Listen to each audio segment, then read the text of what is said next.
despite his 2020 election loss, appearing before a judge in a Washington, D.C. courthouse in the shadow of the Capitol, where his supporters rampaged in an effort to undermine the peaceful transfer of power. Trump, who is running in the hopes of being sworn in again on the steps of the Capitol, stood before a federal magistrate judge who asked for his plea to the 4 counts he faced. The next hearing in this matter will be August 28th. And if convicted of the charges that he faces in D.C., Trump could face up to 55 years in prison. Trump now faces 78 felony counts in 3 different criminal cases, not to mention a slew of civil lawsuits and trials alleging all sorts of wrongdoing. At least, though, in the court of public opinion, his defense can be boiled down to 3 words. What about Hunter? And former Vice President Mike Pence says that Trump pushed him essentially to overturn the election. These remarks are some of the former vice president's most pointed about what happened in the lead up to January 6, 2021. And in other news, Florida Governor Ron DeSantis, who is running for the Republican presidential nomination, told Fox News' Sean Hannity that he would be willing to debate Democratic California Governor Gavin Newsom live on air. The idea came about in June when Hannity interviewed Newsom and asked him if he would be willing to debate DeSantis. Now, apparently yesterday, Gavin Newsom and DeSantis both agreed that they would be willing to debate. And Sean Hannity says this debate, which he frames as a policy-based debate between a leader of a red state and a leader of a blue state, could possibly take place on Fox News. Former President Barack Obama, at a private lunch with President Biden earlier this year, voiced concern about Donald Trump's political strengths, including an intensely loyal following, a Trump-friendly conservative media ecosystem, and a polarized country, underlying his worry that Trump could be a more formidable candidate than many Democrats realize. And Grammy-winning singer Lizzo is rejecting claims in a lawsuit that she sexually harassed former backup dancers and created a hostile work environment. She said today that she is not the villain that people have portrayed her to be. This is amid a wave of backlash. In a statement posted to her Twitter account, Lizzo said the days since 3 dancers filed their complaint alleging that they were exposed to a sexually charged and uncomfortable work environment and shamed about their weight have been, according to Lizzo, gut-wrenchingly difficult and overwhelmingly disappointing. You are watching and listening to Areva Martin in real time, and I'm your host, Areva Martin. This is your one-stop destination for today's trending news, expert analysis, and my unfiltered opinions. This is hour 2 of Areva Martin in real time, and this is the hour where we dig a little deeper. We go behind the headlines on some of the biggest stories of the day. Now, some of these stories make big headlines, and others have big impact. Well, the story that we are tracking today in hour 2 is a big headline story, as well as a story that has enormous impact. And today we are talking about the historic significance of Donald J. Trump, a former president of the United States and the leading candidate for the Republican nomination for the 2024 presidential election. He was arraigned today in a federal courthouse. And this isn't his first, not his second, but his 3rd criminal indictment. We have all been watching Donald Trump as he continues to rack up more indictments than any other president or even anyone remotely in kind of the position of power that Donald Trump has been in as a former president. Lots of talk by Republican leaders that this is political persecution. Donald Trump says this is election interference, that this is an effort by the Department of Justice that has been weaponized against him to prevent him from regaining the presidency. He says the polls have him leading the Republican Party. They have him overwhelmingly leading Joe Biden. And this is the way the Democrats are trying to stop him. Now, of course, You can't believe pretty much anything that Donald Trump says. He is leading in the Republican field in the poll in terms of the 2024 election. He is not leading Joe Biden in the polls that I've seen. Most of the polls have Joe Biden slightly ahead of Trump, or at best, Trump may be neck and neck in Joe Biden, with Joe Biden's numbers continuing to rise. But today we're going to talk about what is the real legal exposure that Trump faces. Many folks don't believe Trump will ever be held accountable despite these indictments. They don't believe he'll ever have to face real jail time and have to experience what other individuals in this country have faced when they have been indicted, not once, not twice, but 3 times. We're also going to talk about the history of presidents in this country. And is there any historical precedent for what we are witnessing today? When we come forward, I have one of the nation's leading legal experts joining us and one of the nation's leading presidential historians. They are going to help us make sense of the latest news and the biggest news of the day, which is Donald Trump in his 3rd criminal indictment. Stay with us. KBLA Talk 1580.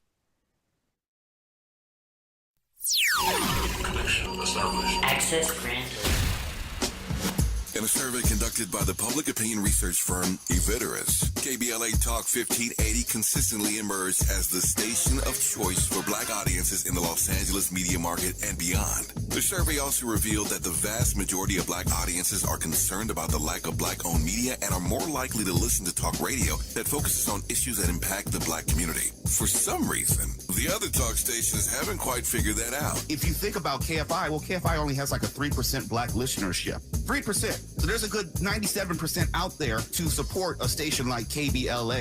At KBLA Talk 1580, we've got your Black. Your Black. Your Black.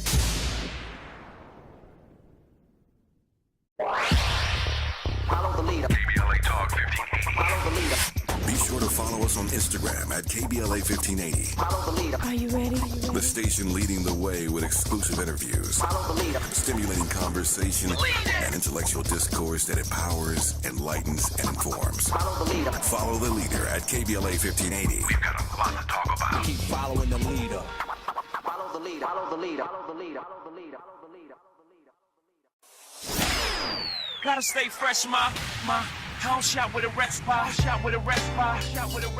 Have you visited us online for the grand opening of KBLA.store? For the best in new merch, gift ideas, books, media, and more, log on to KBLA.store. Be sure to check out our KBLA team favorites at KBLA.store today. That's KBLA.store for all the official merch on your favorite talk radio station, KBLA Talk 1580. Bounce is back.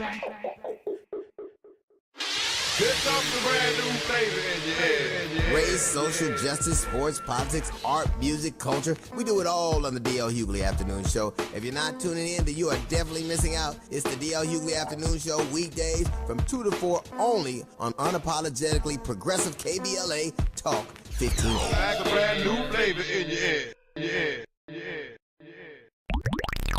This is a rather bold pronouncement, but we think we can back it up.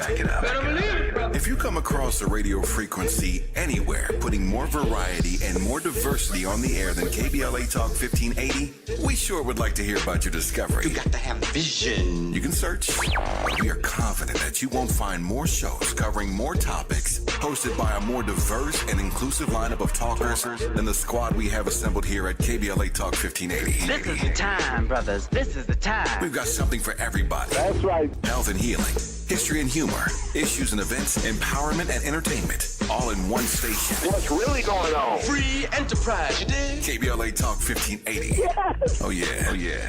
We got a lot to talk about. King Kong ain't got on me. If you're not listening to Tavis Smiley weekday mornings on KBLA Talk 1580, you're missing out. Everybody. We are back, and this is Areva Martin in real time, and I'm your host, Areva Martin. And today in hour 2 of the show, it's all about Donald Trump and his 3rd criminal indictment. Joining me in this hour is Jennifer Taub. She is a professor of law at Western New England University School of Law, and Larry Cook. He is a presidential historian. Welcome back, Jennifer, and welcome back, Larry. I don't even know where to start. This news is so just ginormous, Larry. We have a former president running for president who is polling at the top of the ticket for Republican voters, who stepped into a Washington, D.C. courthouse today, facing a 4-count criminal indictment. And when you add up the 3 indictments that he now has, 78 criminal charges have been filed against the man who President Obama said in a private meeting to Joe Biden he worries could become the next president of the United States. So help us make sense of what we are living through and witnessing, Larry, as it relates to Donald Trump.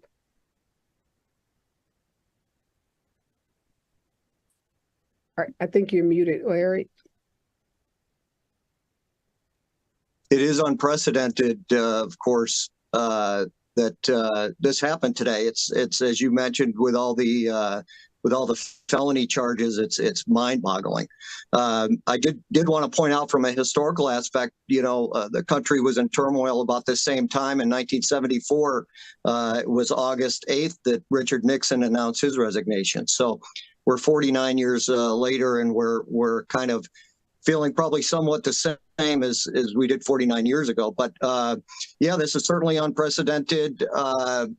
See how this plays out, of course. But it's totally mind-boggling. You mentioned about President Obama having the discussion that with President Biden that apparently leaked out with that advice that Trump could be a formidable candidate, and I think that's probably wise advice. We should have learned that from 2016. There were plenty saying when he announced he was going to run that he didn't have a chance. And of course, we all know what happened there. Larry, people often like to compare Trump to Richard Nixon, who you just referenced. Some even compare him to Bill Clinton. Give us some historical perspective on how different what is happening from a legal jeopardy standpoint, from an indictment standpoint, what Donald Trump is facing versus Richard Nixon and even Bill Clinton. Yeah, it's kind of hard to compare Donald Trump to anyone, really, when you get right down to it. Of course, there's similarities in a lot of the presidents, but I think the big difference I see here, both with the 2 presidents that you mentioned and other contentious presidential elections in the past, we'll talk about a few of those, but I think the difference is Trump himself. I mean, how he's been so vocal, and the rules just don't apply, as far as he's concerned, and as far as what's put out in his tweets and put out in his statements. So I tend to think that, a lot of these problems have been self-inflicted by him because he is who he is. So it's hard to describe. Richard Nixon, yes, to make some comparisons there, had he not resigned, he probably would have faced, at least impeachment, which would have probably resulted in a guilty finding, and he would have been, thrown out of office. To compare Donald Trump to anyone else, it's pretty difficult, because I think he's his own worst enemy sometimes. Yeah, I guess I was in the concept, the point of the comparison is that people try to say that there were other presidents who had, engaged in conduct similar to the conduct that Donald Trump. That's the point of the comparison. So you'll hear often Republicans say that Donald Trump is no worse than, Richard Nixon, and then they'll bring up Bill Clinton, for example. So I was really asking for a comparison in terms of what their conduct that might have given rise to a criminal investigation or a criminal indictment. We know Bill Clinton might, I don't remember, did he actually get charged? Was there a perjury charge against him? Yeah, he actually underwent impeachment, but was not convicted of high crimes and misdemeanors. So he was not, of course, thrown out of office. But Right, but that's at the congressional level. But was there a criminal perjury charge, filed against him? I don't believe so, no, because really you can't indict a sitting president. Okay. So he had no indictment or anything like that. So it was just the impeachment charge. So no indictment against Clinton, no indictment against Richard Nixon. Pressure to resign, would have been impeached. So let's talk about, Jennifer, Donald Trump's legal trouble. 3 charges of conspiracy, 1 obstruction, all together could face 55 years in prison if convicted on these DC charges. Help us understand what the charges are, break those charges down for us, and then let's talk about the defenses that he is making. His lawyers have been out talking on television programs, talking about his defenses. I happened to watch Fox today for about an hour, so I got to see how the legal experts on Fox are spinning his defenses. So walk us through the indictment. Sure. So let me tell you about the charges, and I'll kind of break them down. The first one, which is the biggest one in terms of how much space it takes up in this 45-page document, is called conspiracy to defraud the United States. The second is a conspiracy to obstruct an official proceeding. The third is actually obstruction and attempted obstruction of that official proceeding. And finally, there is conspiracy against rights. In terms of that first one, the conspiracy to defraud the United States, you hear that word defraud, but it doesn't have to do with money. Usually the word fraud has to deal with money or property. In the case of a conspiracy to defraud the United States, we're talking about an attempt to defeat some kind of lawful function of government. And in this case, the conspiracy, as with all the other charges, is Donald Trump, along with these other alleged co-conspirators, 6 of them, all of whom are attorneys, only 4 were acting in that capacity for him. And that conspiracy was trying to overturn the legitimate results of the 2020 election using false claims of election fraud to get in the way of the way they were counted and collected. So for that, think about all the different things that lead to this, including the fake electors coming in from the states. Think about the pressure placed on the people in Pennsylvania and Michigan and Wisconsin and so on. That second charge, which is the conspiracy to obstruct, that is also kind of paired with the actual obstruction, it makes sense. It's based on some similar facts there, but again, we're talking about the same situation where it was an effort to pressure others to get in the way of the counting of the votes. I think, to me, the most important one of these, I mean, these all are very weighty charges. And as Joy Reid said tonight, it's like white collar crime. He is a white collar criminal, and these are familiar statutes in that regard, typically kinds of offenses that people commit. But to me, the biggest one is that last one. And that very last one is the conspiracy against rights. And this is a statute I'm sure folks have heard about that dates back to the Civil War era. And it's important to me because I believe it's a stand-in for the seditious conspiracy charge that we didn't see here for a number of reasons. And this is the one that, appears on the very last page of the indictment, where you see Jack Smith's signature. And it hit me in this very powerful way. And let me give you some of that. The language in the statute differs a little bit from how he says it in the indictment. In the indictment, what they write here is that Donald Trump did knowingly combine, conspire, confederate, and agree with co-conspirators to injure, oppress, threaten, and intimidate one or more persons in the free exercise and enjoyment of essentially our right to vote and to have our votes counted. This is huge. This is the whole story here. All of it rolls into that, even though they're separate offenses, that he and these 6 people and others were trying to stand in the way of our ability to have our votes counted. There could be nothing more anti-democratic. And what I really appreciate about the language here is in all the conspiracy charges, Jack Smith has the word confederate. It's not in the statute. The word is conspire. And he adds that. It doesn't make it wrong. You sometimes see this in indictments, but to me, it's a very powerful reminder of what a confederacy is historically. And I'm sure Larry could speak to that more than I can, as well as what a confederacy means in terms of an alliance and the danger that we faced then and the danger that we face now. Yeah, you mentioned reading that indictment, Jennifer, the word knowingly.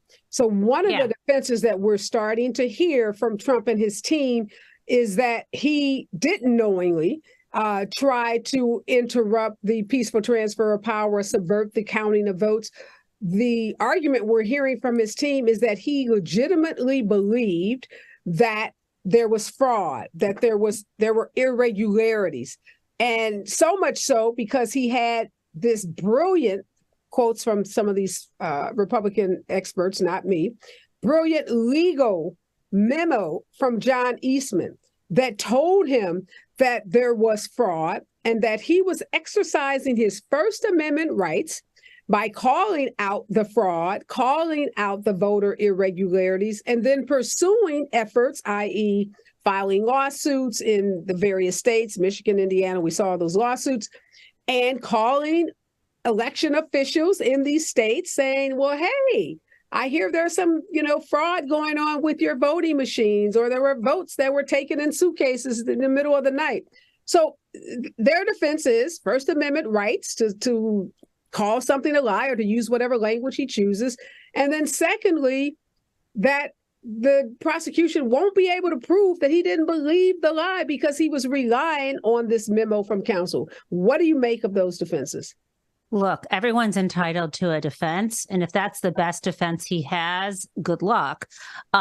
That's a defense for the public arena. That's why they're making those arguments. And you got to remember, I guess I would say I can talk about it on its merits, and then I can talk about it procedurally. Let me do the procedural piece. Donald Trump isn't going to take the stand.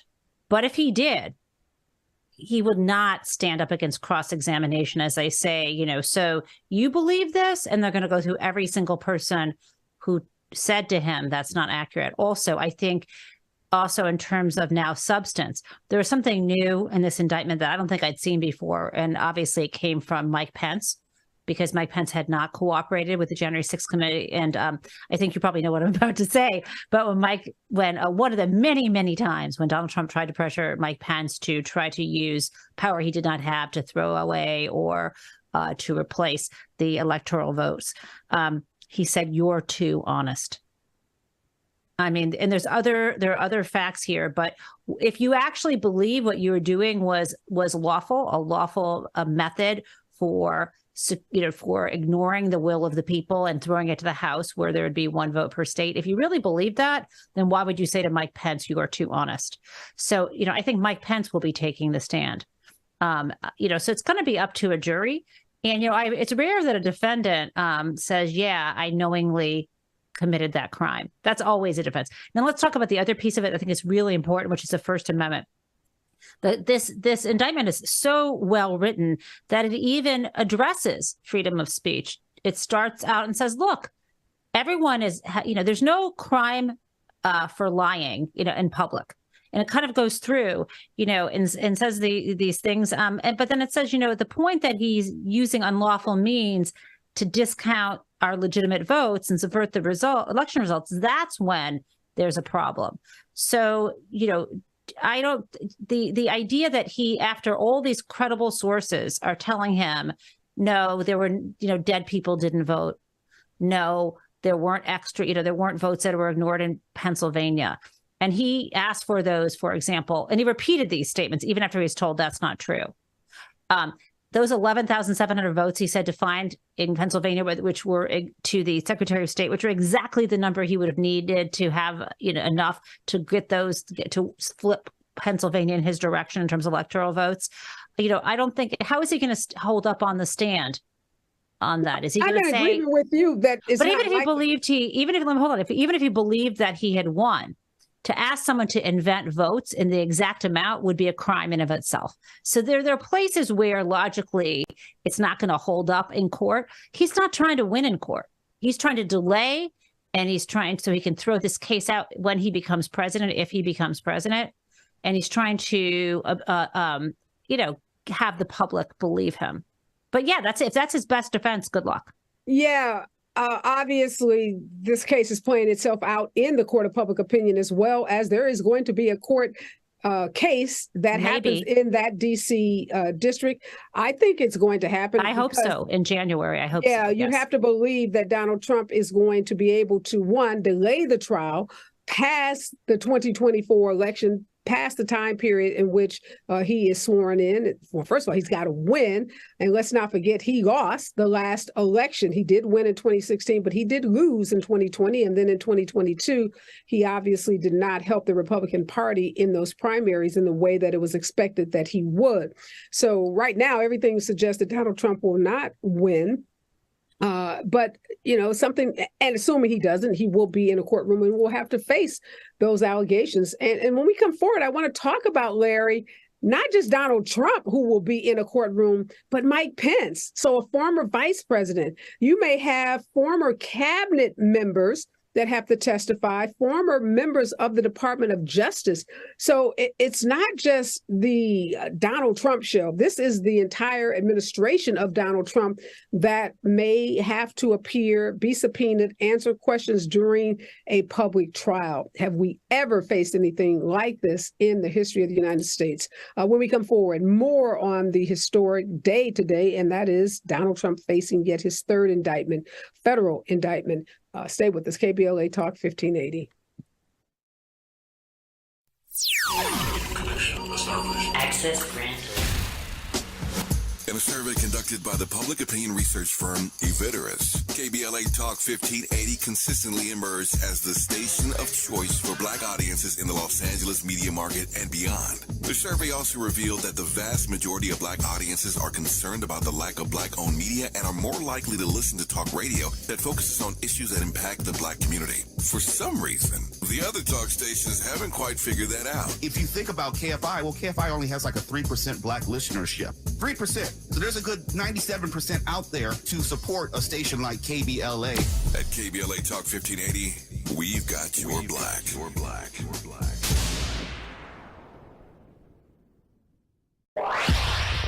Follow the leader. KBLA Talk 1580. Follow the leader. Be sure to follow us on Instagram at KBLA 1580. Follow the leader. Are you ready? The station leading the way with exclusive interviews, Follow the leader. stimulating conversation, and intellectual discourse that empowers, enlightens, and informs. Follow the leader. Follow the leader at KBLA 1580. We've got a lot to talk about. Keep following the leader. Follow the leader. Follow the leader. Follow the leader. Follow the leader. Follow the leader. Gotta stay fresh, my house shot with a rest bar, shot with a rest bar, shot with a rest bar. Have you visited us online for the grand opening of KBLA.store? For the best in new merch, gift ideas, books, media, and more, log on to KBLA.store. Be sure to check out our KBLA team favorites at KBLA.store today. That's KBLA.store for all the official merch on your favorite talk radio station, KBLA Talk 1580. The bounce is back. Pick up the brand new flavor in your head. Race, social justice, sports, politics, art, music, culture. We do it all on the D.L. Hughley Afternoon Show. If you're not tuning in, then you are definitely missing out. It's the D.L. Hughley Afternoon Show, weekdays from 2 to 4 only on unapologetically progressive KBLA Talk 1580. Like a brand new flavor in your head. Yeah. This is a rather bold pronouncement, but we think we can back it up. If you come across a radio frequency anywhere putting more variety and more diversity on the air than KBLA Talk 1580, we sure would like to hear about your discovery. You got to have vision. You can search, but we are confident that you won't find more shows covering more topics, hosted by a more diverse and inclusive lineup of talkers than the squad we have assembled here at KBLA Talk 1580. This is the time, brothers. This is the time. We've got something for everybody. That's right. Health and healing, history and humor, issues and events, empowerment and entertainment, all in one station. What's really going on? Free enterprise, you dig? KBLA Talk 1580. Yes. Oh yeah. We got a lot to talk about. King Kong ain't got on me. If you're not listening to Tavis Smiley weekday mornings on KBLA Talk 1580, you're missing out. Everybody wants to talk to Tavis. That's one reason, by the way, why I'm so thrilled to have this conversation with you today. The three people I always most hoped would interview me were Phil Donahue, Studs Terkel, and Tavis Smiley. Donahue's retired, Terkel's deceased, so this is a real thrill for me. And the reason why I have such respect for what you do is you have a historically informed conversation of depth and detail. Be sure to tune in to Tavis Smiley weekday mornings, 9 a.m. to 12 noon on your unapologetically progressive radio station, KBLA Talk 1580. KBLA Talk 1580. Is the pen mightier than the sword? They say the pen is mightier than the sword. At KBLA Talk 1580, we not only have a lot to talk about, we have a lot to write about. Politics, relationships, business, empowerment, and culture. The all-star roster at KBLA Talk 1580 has you covered. That's what it's all about. Be sure to follow us on all our socials for our latest book releases, op-eds, essays, and commentaries from our hosts. And, of course, download the KBLA 1580 app as we strive to remain your most trusted, credible, and reliable source for the issues you care about. This is unapologetically progressive. KBLA Talk 1580. What up, baby?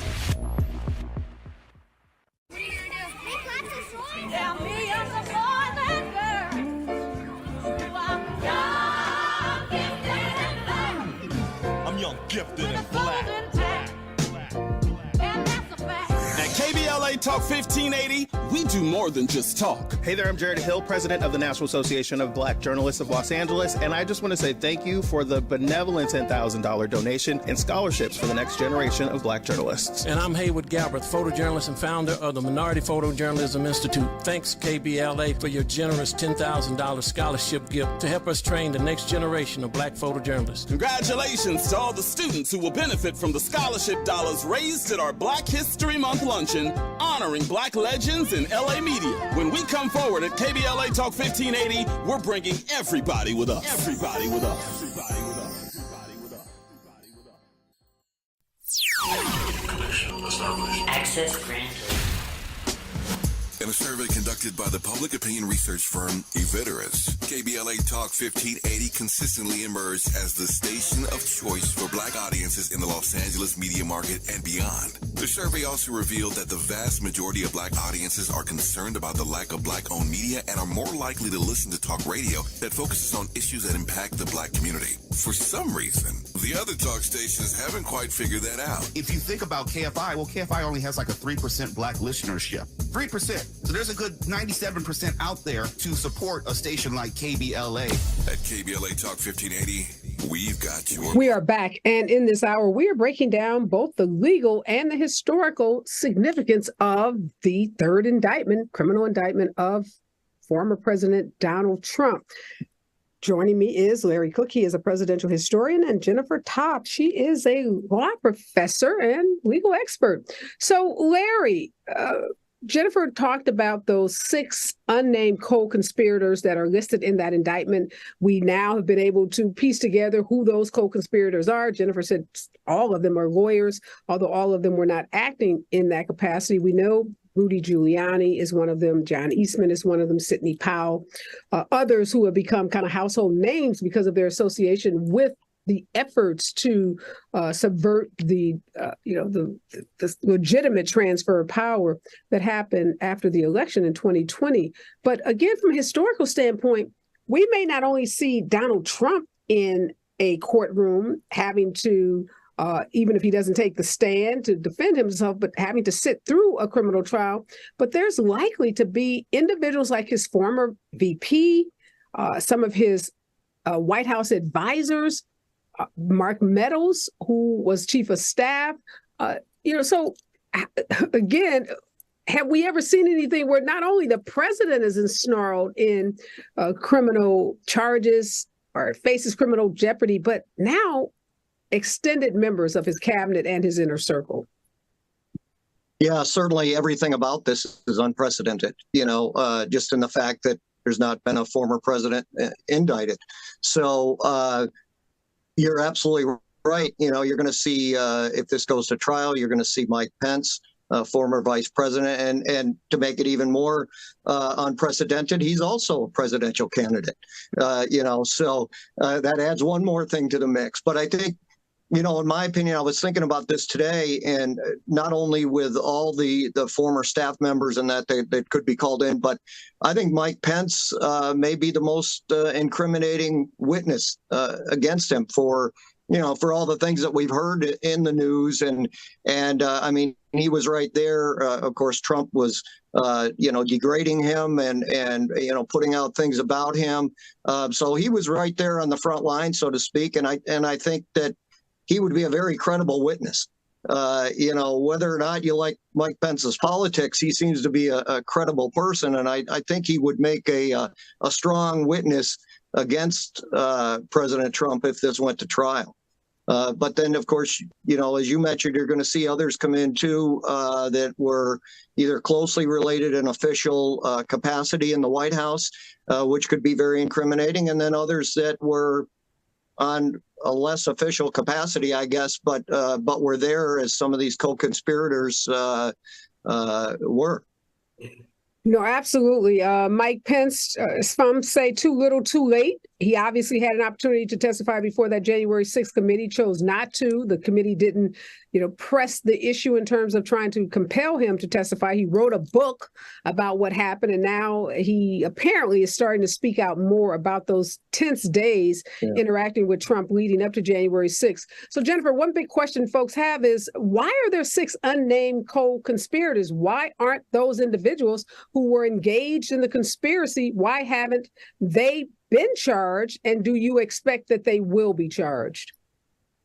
I think they have not been charged because Jack Smith wants to keep this trial running on time and make it simpler. If you can imagine logistically what it would be like for a judge to have to manage the schedule of 7 defendants all together, all their lawyers, anything could happen.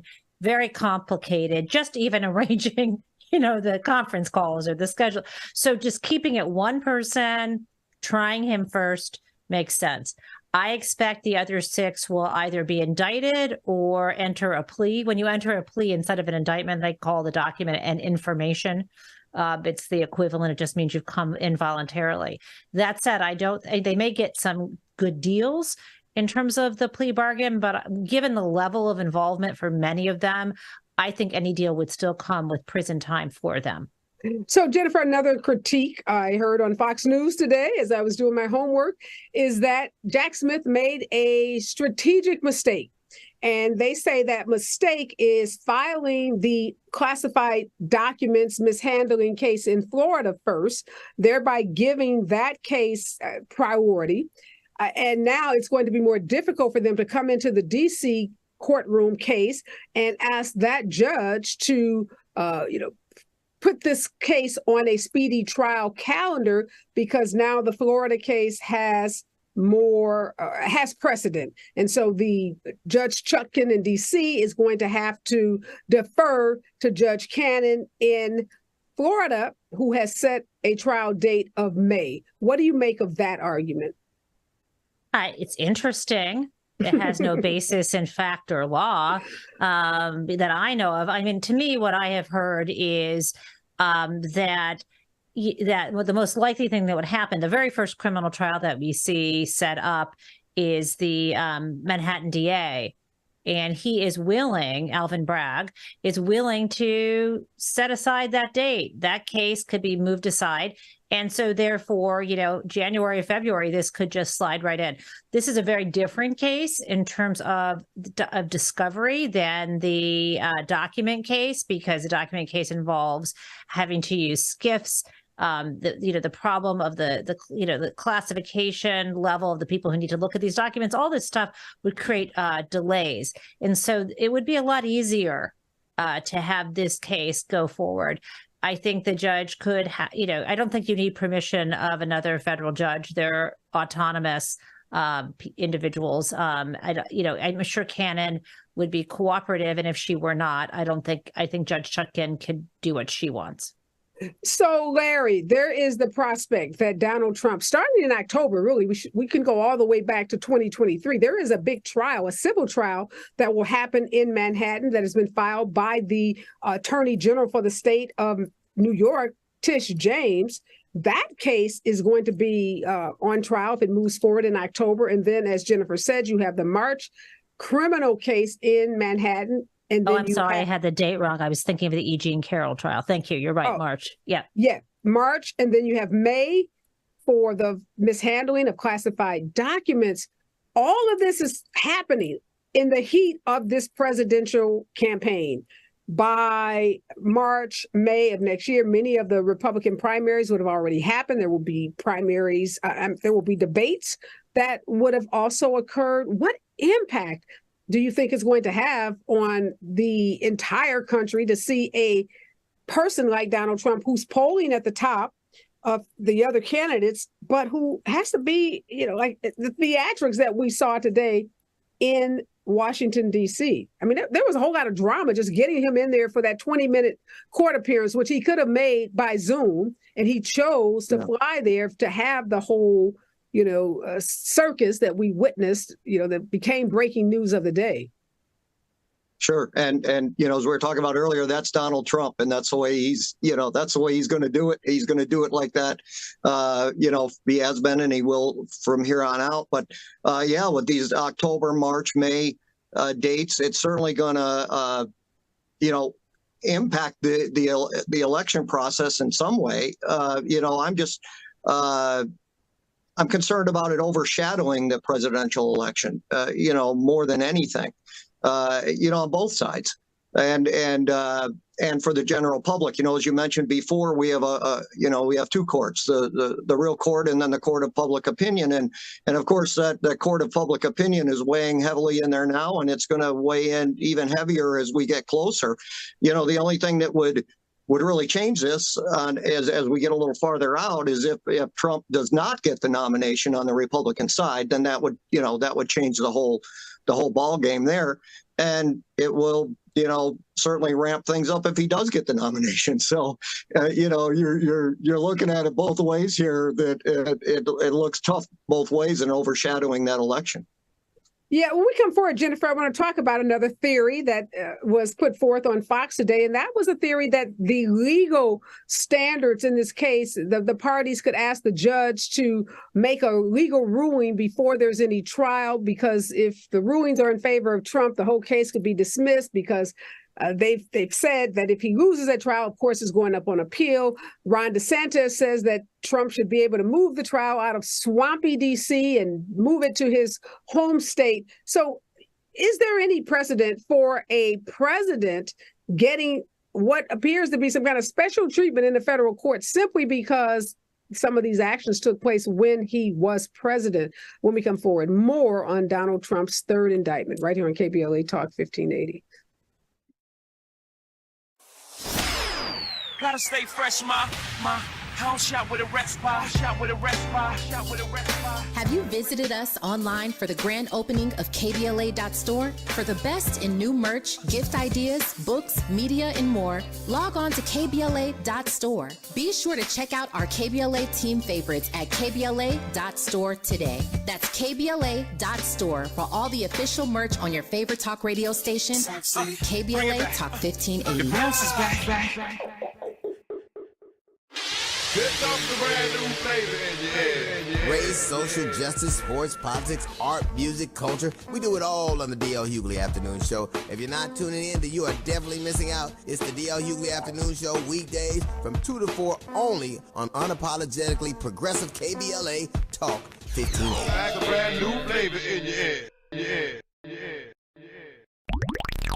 This is a rather bold pronouncement, but we think we can back it up. Better believe it, brother. If you come across a radio frequency anywhere putting more variety and more diversity on the air than KBLA Talk 1580, we sure would like to hear about your discovery. You got to have vision. You can search.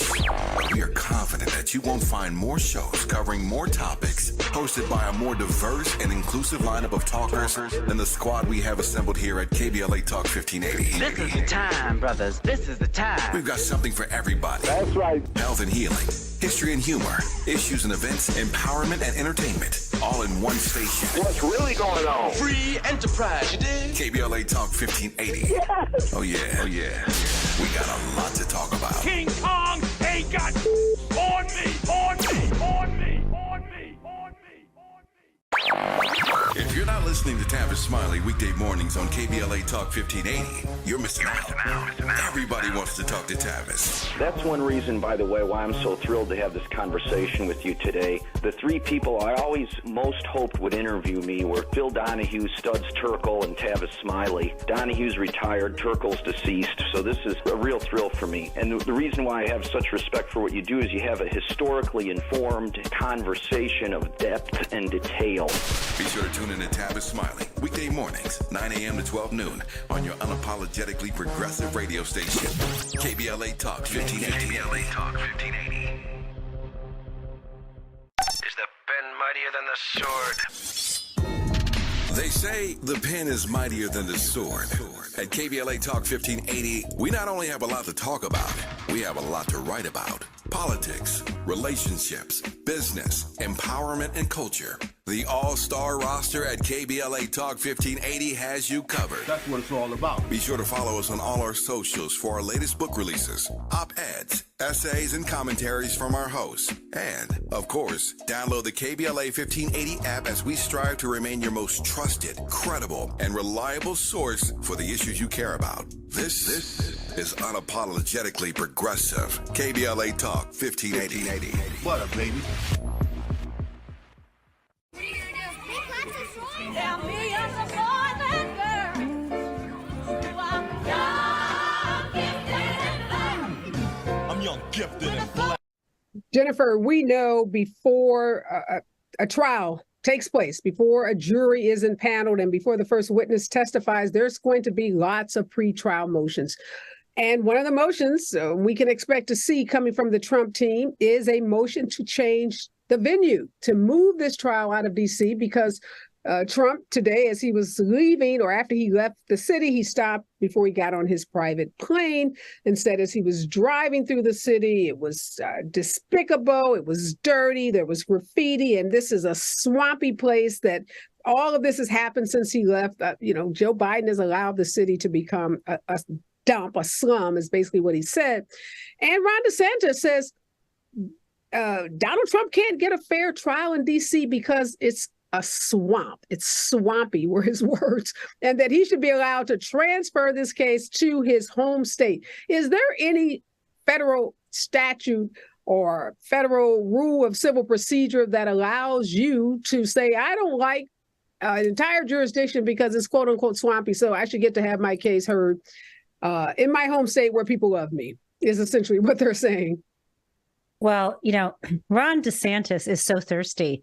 Even Trump's lawyers haven't asked for the case to be moved there. I think that in front of the cameras, Donald Trump's lawyer was saying it should be moved to West Virginia, a place where like nearly 70% of the people who would be, obviously the jury pool voted for Donald Trump. Seeking a change of venue is something that lawyers will do. I don't think that will succeed. As for finding Washington, D.C. distasteful, it's kind of a bummer. You do the crime in a place. You should, research what the jury pool might be like, So, but, there will be I would expect there to be, as you mentioned before the break, whenever there's a criminal indictment, there can be a challenge to that indictment. It's pretty common. If you have, if you're wealthy enough or it's a high enough profile type case that you would challenge the sufficiency of the indictment in terms of its factual and its procedural sufficiency. So those attempts will be made, but those challenges will go right to that judge, to Judge Chunkin. And, she has a history of being a straight shooter, and at one time, in an earlier civil proceeding when Chairman Thompson of the special committee was seeking to get some documents, and Donald Trump was trying to rely on some sort of residual executive privilege left over from when he was president, she literally wrote, "Presidents are not kings, and plaintiff is not president."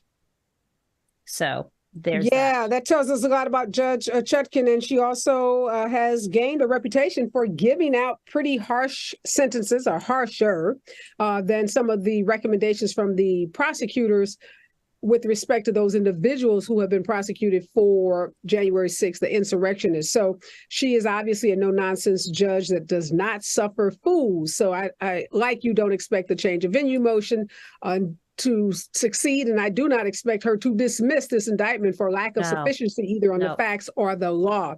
Larry, something else I heard on Fox News today as I was doing my tutorial, one of the commentators or hosts said, I can't imagine that the Department of Justice would want to give Donald Trump all of this media attention and give over the, basically the news cycle to Donald Trump. And that's what they've done with this indictment. They're going to just, give him an opportunity to be on television and to make his case about being a political, target and to being persecuted.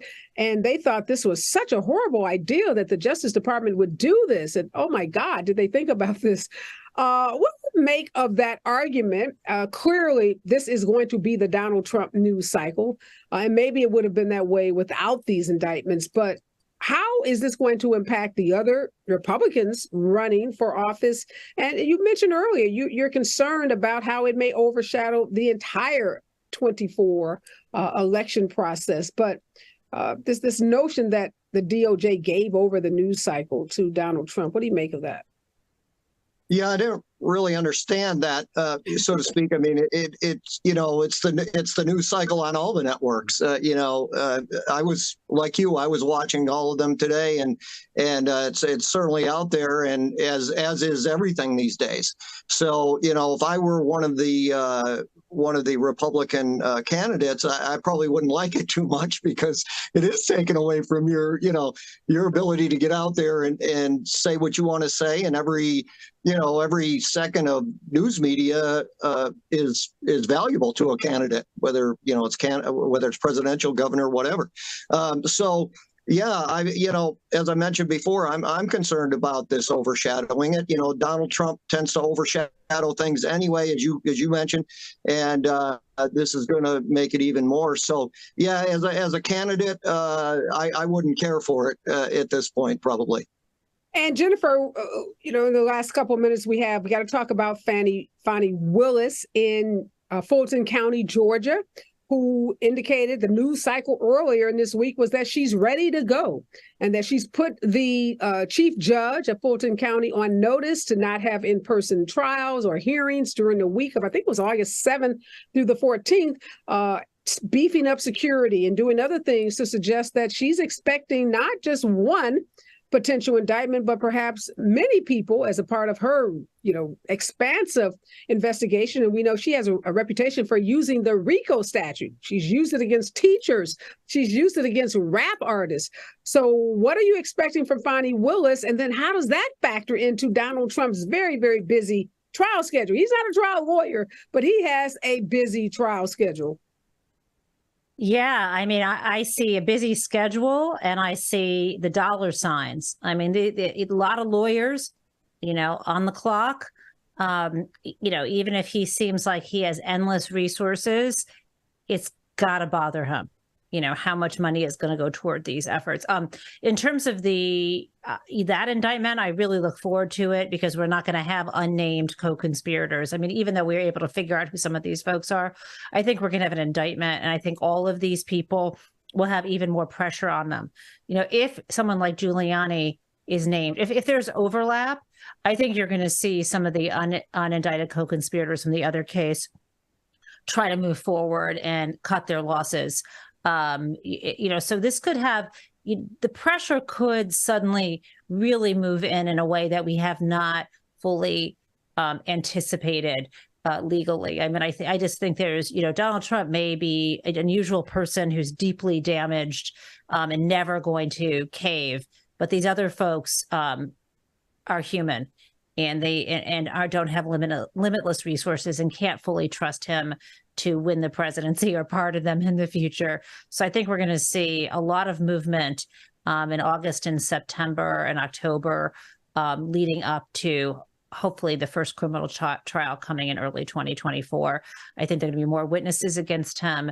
And I do wonder if at some point, even he may cry uncle. Doubtful, but it's possible. Yeah, I'm glad you highlighted that point. And we're seeing experts, talking about the fact Donald Trump is, he's a man, just like, we're women, and Larry's a man. He is not some superhuman being. And anyone facing 78 criminal counts, 3 indictments and a 4th on its way, has to be rattled in the most significant way, because the law of averages say even if you win in one of these cases, it is not likely that you are exonerated in all 4 of them. And this, to your point about the pardon that he is promising these individuals, that only happens if he wins, and that can only impact these federal cases. He doesn't have jurisdiction over these state cases, and Fani Willis's Fulton County case could be a very significant felony indictment that ensnarls, as you said, lots of folks in his inner circle. So this today is not the beginning of his legal problems. I think we have not even began to see how extensive they are going to be. And I too, like you, am waiting to see what Fani Willis does because of her reputation and because of how she has prosecuted defendants in the past. She has a track record, and she has a track record of winning too. I mean, if you can prosecute teachers, I mean, teachers, this is a district attorney that put teachers in jail. Right. So I don't think she's going to suffer any fools either. We're going to stay with this case. A lot to follow throughout the rest of this year, and obviously the rest of the summer as it relates to Donald Trump and his criminal issues. Thank you so much, Jennifer, for your expertise. Thank you, Larry. Always a pleasure to see both of you. The next voice that you hear will be Robin Ayers and the Raw Report right here on KBLA Talk 1580. Don't touch that dial. Gotta stay fresh, my house shot with a rest bar, Have you visited us online for the grand opening of KBLA.store? For the best in new merch, gift ideas, books, media, and more, log on to KBLA.store. Be sure to check out our KBLA team favorites at KBLA.store today. That's KBLA